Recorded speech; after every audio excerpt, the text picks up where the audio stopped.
Okay, let's look at an example that's not in the textbook. It's basically what we were shown earlier in this lecture. A fair coin is tossed 10 times, where a success is getting a tail on a single toss of a coin. Calculate the probability of getting 3 tails. And then part B, calculate the probability of getting at most 1 tail. Now we saw that there were way too many outcomes possible, 1024, to do this by hand. The tree diagram would be absolutely impossible to create for a person. So we use the formula. Now what is the key to knowing that we use the formula in this problem? Well, as we read it, we're going to spot those number of trials. Okay, these are things to look out for when answering these types of questions. You're spotting the number of trials, you're identifying a success, and from that success you can figure out what the probability of success is, P, and then you're given a number of successes. Now those 3 things, when those 3 things are provided to you in a problem, that's the key to knowing to use the binomial probability formula. Okay, so the first one, we want to get 3 tails. So we're going to toss this coin 10 times. We want to know the probability of getting exactly 3 of those 10 to come out to be tails. What's the probability of that happening? And then the next time we do the problem, we're going to flip the coin 10 times and figure out the probability of getting at most 1 tail. Now remember, at most 1 means 0 or 1. So we want to know the probability of getting a success of 0 or a success of 1. Okay, so let's work on part A first, where for each part we're going to identify N, the number of trials, P, the probability of success on a single trial, and S, the number of successes. Okay, so P, the P part is often the harder part for students, trying to figure out what the probability of success on a single trial. Let me show you what it is in this problem.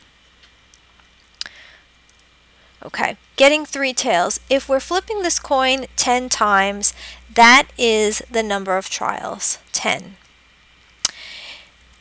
If we want to get exactly 3 tails, that is the number of successes, 3. P, the P part of the formula, is the probability of success on a single trial. Okay, you want to think of a single trial, which is a single coin toss. The probability of getting tails on a single coin toss is 1/2. That's that basic probability that we answered last lecture, and that becomes the P in the formula. Okay, what's the probability of getting tails on a single trial? This could also be rolling a die. What's the probability of getting success on 1 die? Okay, what's the probability of getting success on 1 spin of a spinner? Now note the relationship between N and S. Number of successes is always either less than or equal to the number of trials. You can never have successes more than your trials. Okay, so you go to your calculator and you do second DISTR again to get to the binomial PDF formula. Letter A is going to bring you to the binomial PDF. When you go to enter the data, you've got 10 for your number of trials, 1/2 or 1 divided by 2 for P. You can easily put in 0.5, that would be the same thing. We don't want to, before in the last example when we had 2/3, that would be 0.6 repeating, and I'd rather you use 2/3 because 0.6 repeating is non-terminating. So if the decimal does not terminate, choose to put in the fraction in for P instead of the decimal. X value here is the number of successes, which is 3. You scroll down to paste, and you should get 0.1172. 0.1172 because the 8 is 5 or more, so that bumps the 1 up to a 2. 0.1172 or 11.72%. So, in words, this means the probability of getting 3 tails in 10 tosses of a coin is 11.72%. Okay? So, again, you can enter either 1/2 or 0.5 into Binomial PDF for the value of P, and that's possible because 0.5 is terminating. It means that it ends, as opposed to goes on forever. Okay, let's take a look at part B of this problem because it's a little bit trickier. Getting at most 1 tail. Because we have to recognize the use of the word at most here makes this a little bit more complicated. It's still the same concept, but it's a little bit more involved. So getting at most 1 tail means getting 1 tail or less. 0 is allowed. So you could get, this is the probability of getting 0 tails or 1 tail. So basically what we're going to do in this problem is calculate the probability of getting 0 tails in 10 tosses of the coin.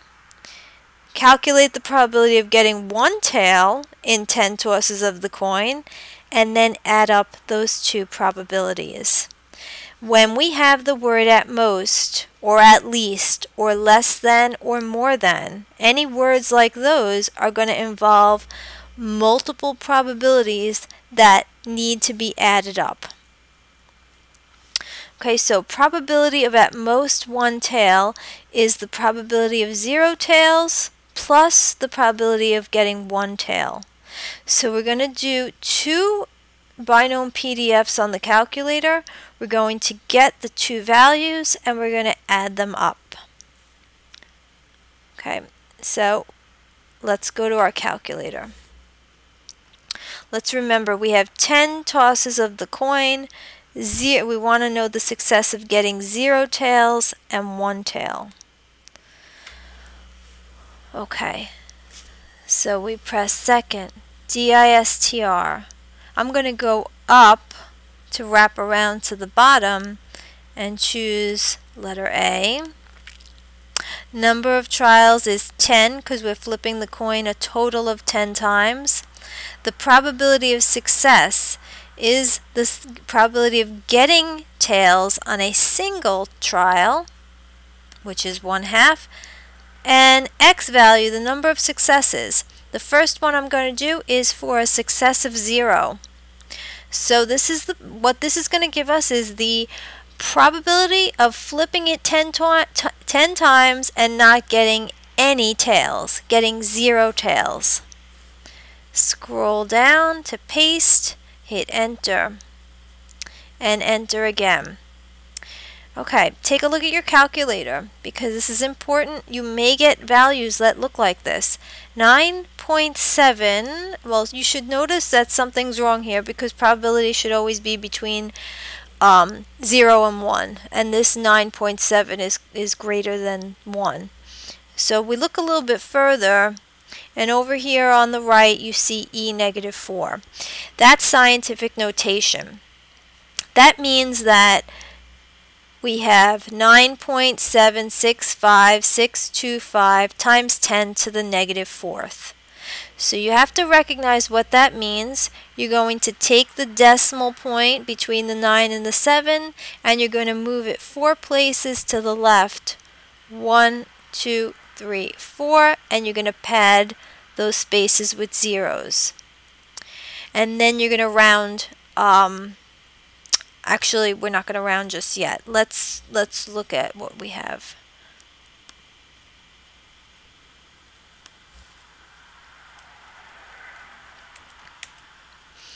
Okay.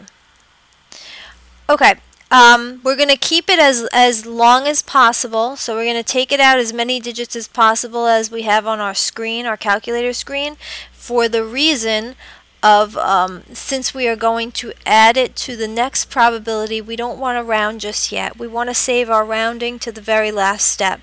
That's going to ensure the maximum precision of our answer. So we've got 0.000 because of the scientific notation, 9765625. And then we're going to go to the calculator and do the same thing, but for we're going to do this for 1 trial, not 0 trials. So going to A again,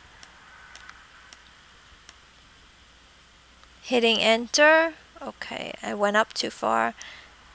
Binomial PDF, enter.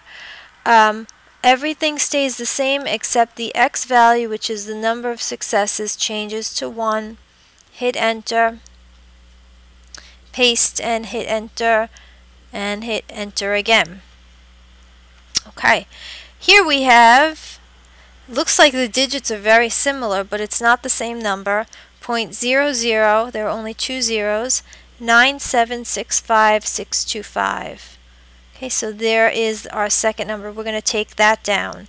So we're going to add our first probability, the probability of getting 0 tails, to the probability of getting 1 tail, and that's going to be the probability of getting at most 1 tail. It's the sum of the 2 probabilities. Okay, so we get the 2 probabilities. We're going to add them up. The probability of getting 0 tails plus the probability of getting 1 tail is the sum of the 2 probabilities, which when you get that answer, you can round that to 4 decimal places, 0.0107, and that can be expressed as a percent, 1.07%. Okay, so the probability of getting at most 1 tail in 10 tosses of a fair coin is 1.07%. Okay, let's look at another example. Each year, the FBI reports the probability of a car being stolen. In a recent report, the FBI states that the probability a new car will be stolen during the year is 1 out of 75.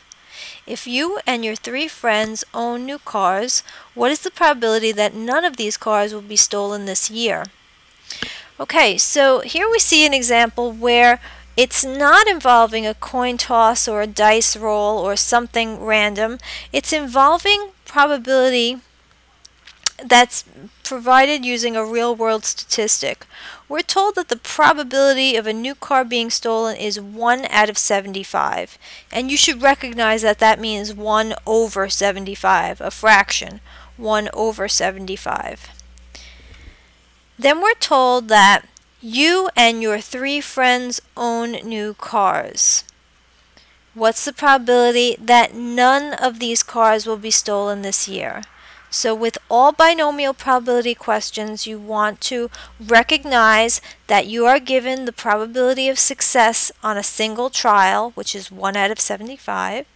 You want to recognize that you're given a number of trials, which is basically the number of new cars. And you want to recognize that you're provided with a number of successes. Okay, none. So using those 3 key items, you're going to identify N, P, and S. N, the number of new cars. So if you and your 3 friends own new cars, the number of new cars is 4. P, the probability of success on a single trial. In this problem, you don't want to get caught up with the wording, but success in this problem means having your car stolen, which is kind of counterintuitive, but that's what the problem is stating for us. Okay, the probability of having your car stolen is 1 out of 75. So that's the value for P. That's the value for success. S, the number of successes. How many cars of the 4 do you want to be stolen? Or you want to find the probability that they're stolen? And the answer to that is none. You want none of them to be stolen, so the value for S would be 0. Okay, so the number of trials is the number of cars, which is 4. The probability of success is 1 out of 75, the probability of 1 car being stolen. S, the number of successes, the number of cars to be stolen, 0. So we have 4, 1 over 75, and 0. Okay, so go into your calculator.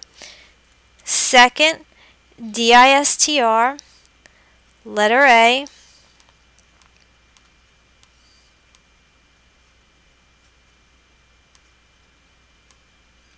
Okay, there are 4 trials. You and your 3 friends have new cars. The probability of success on a single trial is the probability that a single car will be stolen. 1 divided by 75. X value, the number of successes, which is the number of cars to be stolen in this experiment, 0. Go down to paste, hit enter, and we have 0.9477 when rounded to 4 decimal places. 0.9477. Okay, so 0.9477, which is 94.77%, about 95%. Those are pretty good odds that none of you or your friends will have their cars stolen this year.